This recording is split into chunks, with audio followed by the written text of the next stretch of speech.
Hello everyone, ये lecture आपका BSc first year के स्टूडेंट्स के लिए है और इसमें जो हम आपका पेपर डिस्कस कर रहे हैं वो है इलेक्ट्रिसिटी एंड मैग्नेटिज्म।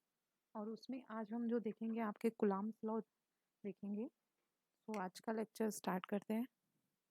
तो सबसे पहले हम जो देखेंगे कुलाम्स लॉ की वेक्टर फॉर्म हम देखेंगे आज।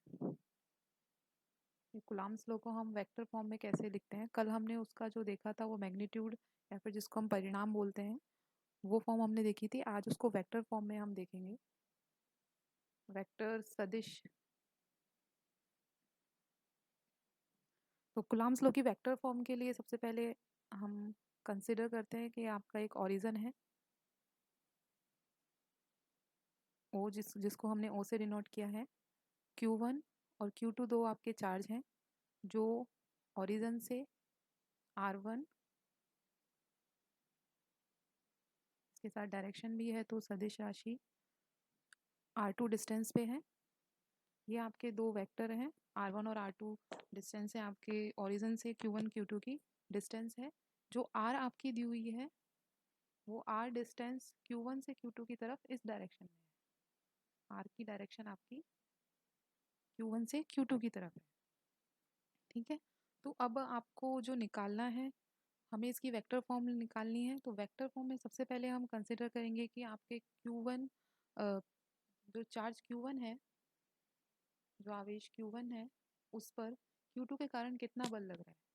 तो चार्ज Q1 पर फोर्स कितना लग रहा है आपके Q2 के कारण। तो इसको हम लिखेंगे फॉर्म में। तो F12 अगर मैग्नीट्यूड इसका हम लिखें तो F12 का मतलब क्या है कि आपके चार्ज Q1 पे Q2 के कारण कितना फोर्स लग रहा है। तो इसकी हम अगर वेक्टर फॉर्म, अगर बिना वेक्टर फॉर्म के लिखे, अगर आप परिणाम सिर्फ लिखेंगे तो आपके एक कांस्टेंट आता है जिसको हमने K से लिखा था, प्रोपोर्शनलिटी कांस्टेंट इसे हम बोलते हैं। इसकी वैल्यू कल हमने डिस्कस की थी। और आपके जो दोनों चार्ज हैं उनके मैग्नीट्यूड के बराबर, उनके बराबर, और जो इनके बीच की डिस्टेंस है जो कि इधर R दी हुई है, R²। ये आपका मैग्नीट्यूड हो गया। लेकिन अगर हमें वेक्टर लिखना है तो इसके साथ हमें डायरेक्शन ऐड करनी पड़ेगी।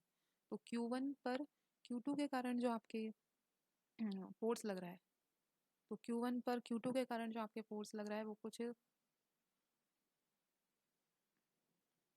उसके लिए हमें किस डायरेक्शन में लगेगा, इस डायरेक्शन में।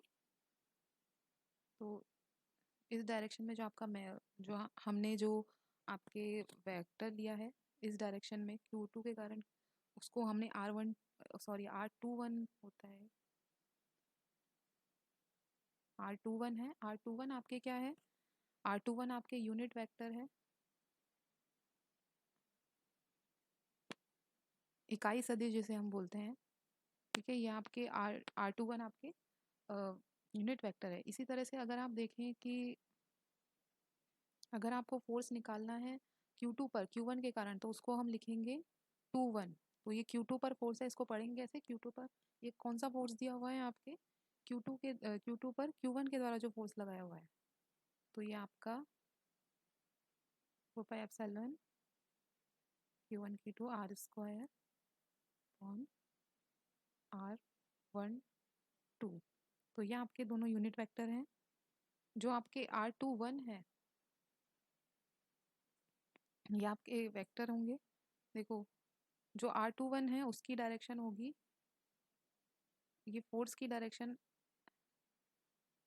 F12 की इस डायरेक्शन में होगी और ये आपका इस डायरेक्शन में होगा। ठीक है, जो आपके ये दोनों वेक्टर हैं, जो आपके दोनों यूनिट वेक्टर हैं R21 और R, इसकी वैल्यू क्या होगी, R2 माइनस जो आपका R वेक्टर है, जो आपका R वेक्टर है उसकी वैल्यू होती है R2 माइनस R1। अगर आप आपके त्रिभुज का नियम जो लगाते हैं, R1 की डायरेक्शन और ये आपका R2 डायरेक्शन है। ठीक है, और ये आपकी R12, अगर इस डायरेक्शन को हम R21 बोल रहे हैं और ये डायरेक्शन आपकी R12 है। तो इधर से आप वेक्टर फॉर्म में लगाएंगे तो आपके पास ये सब चीज़ें निकल के आएंगी। तो इधर से आपको पता चल रहा है कि आपके R21 जो आपका F12 है वो माइनस के होगा, ये दोनों अपोजिट डायरेक्शन में आपके होंगे। क्यों? क्योंकि आपके जो दोनों यूनिट वेक्टर आपके दिए जो यूनिट वेक्टर आपके दिए हुए हैं r21 और r12, ये अपोजिट डायरेक्शन में है।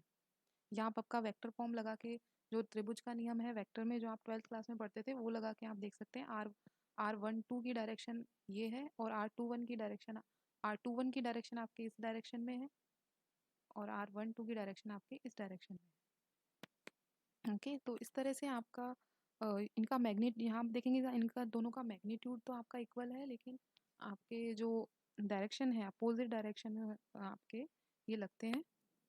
तो इस तरह से आपका ये न्यूटन्स का थर्ड लॉ है वो आपका फॉलो करता है कुलाम्स लॉ। ठीक है, तो अपोजिट आपके डायरेक्शन में फोर्स लगाएंगे, दोनों जो वेक्टर हैं Q1 और Q2 आपके दोनों वेक्टर अपोजिट डायरेक्शन में आपके फोर्स लगाएंगे। नेक्स्ट जो आपके टॉपिक है वो है कि कुलाम्स लॉ से रिलेटेड कुछ चीज़ें जो आपको पता होनी चाहिए कि कुलाम्स लॉ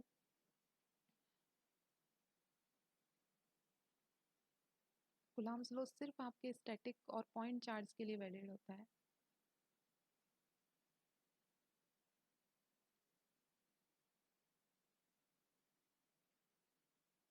स्टैटिक मतलब जो स्थिर है, पॉइंट मतलब जिनका कोई साइज नहीं होता। ठीक है, कुलाम्स लॉ सिर्फ आपका स्टैटिक स्थिर और पॉइंट चार्ज के लिए आपके वैलिड होता है। और कुलाम्स लॉ की जो आपकी रेंज है वो आपकी रेंज कुछ मीटर से कुछ किलोमीटर तक आपके हो सकती है। तो इसकी रेंज जो आपकी होती है 10⁻⁻15 मीटर से इसकी रेंज आपके कुछ किलोमीटर तक हो सकती है। ठीक है, ये एक तरह का सेंट्रल फोर्स होता है, केंद्रीय बल होता है।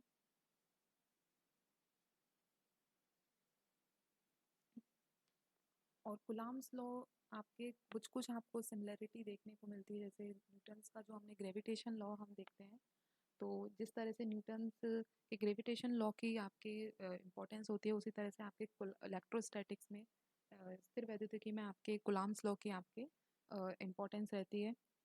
और कुलाम्स लॉ आपका न्यूटन्स के थर्ड लॉ को सेटिस्फाई करता है कि दो चार्ज आपस में इक्वल और अपोजिट डायरेक्शन में फोर्स लगाते हैं। ठीक है, समान और एक दूसरे के विपरीत दिशा में फोर्स लगाते हैं। न्यूटन का थर्ड लॉ आपका कुलाम्स लॉ सेटिस्फाई करता है। और इसके नेक्स्ट जो हम चीज़ देखेंगे वो है अध्यारोपण का सिद्धांत। कुलाम्स लॉ के अध्यारोपण, जिसको हम सुपरपोजिशन भी बोलते हैं, अध्यारोपण का सिद्धांत इसको बोलते हैं सुपरपोजिशन। जो सुपरपोजिशन प्रिंसिपल हमारे होता है कुलाम्स लॉ के, जब ये क्या बोलता है उसको हम देखेंगे। तो अध्यारोपण का सिद्धांत आपका क्या बोलता है कि जब आपके पास बहुत सारे चार्जेस हों और वो आपस में इंटरेक्ट कर रहे हों, तो टोटल फोर्स जो आपके किसी एक चार्ज पे लगता है वो सब फोर्स का वेक्टर सम होता है। वेक्टर मतलब सदिश योग के बराबर होता है किसी एक इंडिविजुअल चार्ज पर। तो ये क्या कहना चाह रहा है, अगर आपके पास बहुत सारे चार्ज हैं जैसे Q1, Q2, Q3, Qn, n number of charges हैं आपके पास, तो अगर आपको ये पूछे कि Q1 पर कितना आपके फोर्स लग रहा है, तो ये फोर्स आपका किसके बराबर होगा। तो अगर मैं मानूं कि Q2 के कारण Q1 पे जो फोर्स लग रहा है उसको मैं F12 से लिखूं, Q3 के कारण जो Q1 पे फोर्स लग रहा है उसको F13 से लिखूं, इसी तरह से आपके 4 के कारण जो लग रहा है उसको 14 लिखूं, और जो n चार्ज के कारण इस तरह से आपके किसी भी जगह Q4 है, तो जो Q1 पे अगर कोई आपसे पूछे कि ये आपका एक सिस्टम है जिसमें आपके बहुत सारे चार्ज हैं, n नंबर ऑफ चार्ज है, और आपसे ये पूछा जाए कि Q1 पे आपके कितना फोर्स लग रहा है, तो Q1 पे जो फोर्स होगा वो आपके जो इंडिविजुअल चार्ज है, Q1 हो गया, Q3 हो गया, Q4 हो गया, Q5, Qn तक, इन सब इन सब के कारण जो आपका जो फोर्स लग रहा है उसका वेक्टर सम के इक्वल होगा फोर्स। तो Q1 पे जो बल लगेगा वो आपके जितने भी बाकी जो आपके चार्जेस हैं जो इंटरेक्ट कर रहे हैं उनके कारण जो बल लग रहा है उसके सदिश योग के बराबर होगा। तो यही आपका अध्यारोपण का सिद्धांत होता है। तो इसको आप इसकी वैल्यू भी आप निकाल सकते हैं। तो अभी हमने Q12 लिखा था, तो Q1 Q2 इनके बीच की डिस्टेंस R12 है, तो उसका स्क्वायर और वेक्टर 21।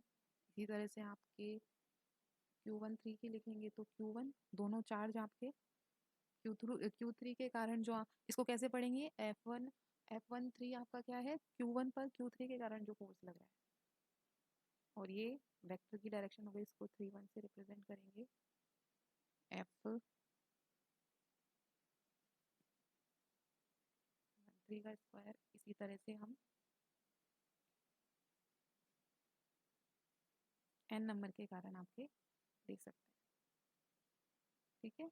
तो ये आपका फोर्स F1 के कारण हो गया। इसी तरह से अगर आपसे पूछे कि Q2 पर बाकी टोटल फोर्स आपका कितना लग रहा है, टोटल जो कुल बल है वो आपका कितना लग रहा है Q2 पर बाकी चार्जेस के कारण, तो इंडिविजुअल के कारण बाकी सबको हटा दो, Q1 के कारण देखो, फिर Q3 के कारण कितना लग रहा है, Q4 के कारण कितना लग रहा है, Qn के कारण कितना लग रहा है, उन सबका वेक्टर सम लेके वो टोटल फोर्स आपका क्या लगेगा, वो टोटल फोर्स आपका क्या कहलाएगा, Q2 पे जो आपके फोर्स लग रहा है, ठीक है। तो यही आपका अध्यारोपण का सिद्धांत होता है, इसी को हम अध्यारोपण का सिद्धांत बोलते हैं। अगर इसको हम और खोलना चाहे तो इस तरह से खोल सकते हैं, F1 इज इक्वल्स टू के Q1 Q2 R12 की वैल्यू आती है R1 माइनस R2, क्योंकि परिमाण है इसके मोड का square into R1 minus R2।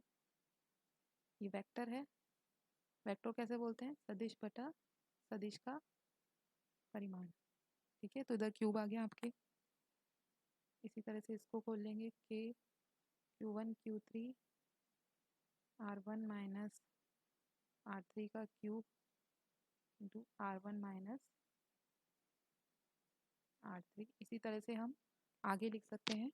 तो ये आपका जो आगे ये आपका अध्यारोपण का सिद्धांत होता है। तो आज के लेक्चर में इतना ही। Thank you.